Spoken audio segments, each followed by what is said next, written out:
Ngayon ay February 2 at ipinagdiriwang natin ang paghahandog sa Panginoon, Candelaria or the Presentation of the Lord.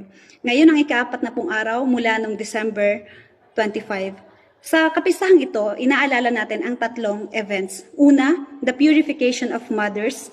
Pangalawa, redemption of the firstborn. At pangatlo, the presentation of Jesus to God.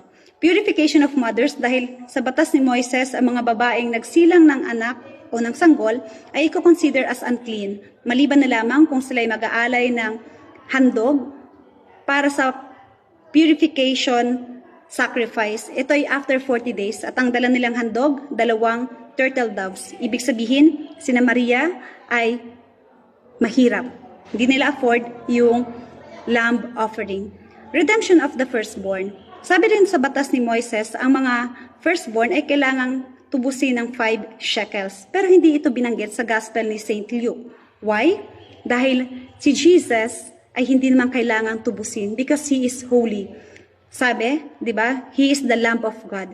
Sabi doon sa batas ni Moises, the firstborn of the sheep, cow, and goats are considered holy.